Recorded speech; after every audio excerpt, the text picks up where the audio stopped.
In this tutorial, we're going to talk about the view of the screen.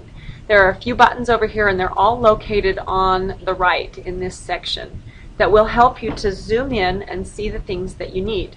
You also have these scroll bars here, so you can scroll up, scroll down, scroll right to left.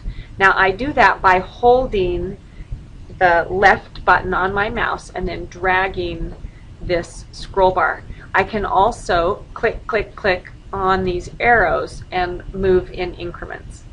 So that's one way. This magnifying glass with the plus will zoom in on the screen, and you will zoom in on the center of what you're viewing. So if I keep going, I will keep zooming in on the center of what the screen is. Because of the orientation, the patterns will disappear off the screen. Now, if this was in the center of the screen, let's move it to the center. By moving these to the center, it will put this here in the center. And as I zoom in, I will get closer and closer and closer to that center. And zoom out, same thing. Now this here is called active zoom, and it works a little bit differently.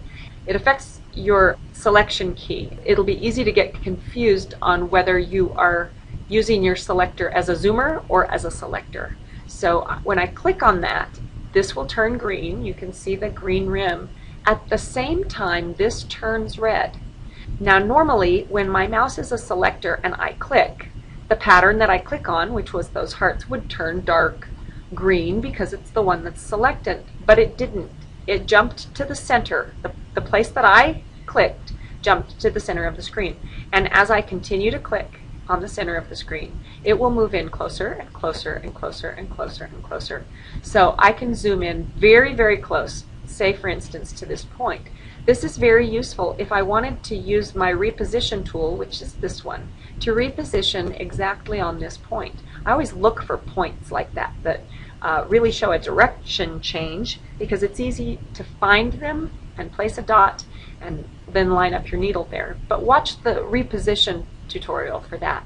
Now, when I am in this state where this is green and this is red, rolling tracker on your mouse, the scroll wheel, I guess it's called, works to zoom in and out of that point, and that can be very helpful.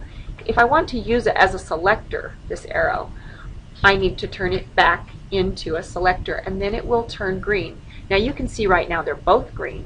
So what that means is I can zoom in using my track wheel, but I can also use my mouse as a selector. You'll see when I click here, it will turn dark green. It's a selector, not a zoomer. When I click it one more time, this will turn red, and this stays green. And what I've done is turned off this active zoom. So there are 3 states that this zoom can be in. It can be on with my selector turned into a zoomer. When I click, I will zoom in. Then I can turn my selector into a selector, and it's still on. So that's on, but my selector is a selector. And the 3rd state is it's turned off. So I hope that's clear. It can be a very useful tool if you know how to use it. But if you have it on and you're trying to select something, it can seem frustrating that you don't select it and you zoom into it. You've got to make sure that you're telling your computer what it is you intend to do. These other 2 buttons here are very useful. Full view will bring your entire quilt into view so that you can see the right and the left sides. And then actual size will zoom in to the center of the screen and make the patterns their actual size. Now, that pattern wasn't in the center of the screen. I'm going to go up here. There we go. This pattern right here, I'm going to select it. The width is 2.2 and the height is 2.25. So that's what it appears to be on the screen right now. So if I want to see if a pattern is suitable for a certain quilt, I can do actual size and see how big that flower or that feather or that sheep will be when it is stitched out. So those are the buttons that cover view.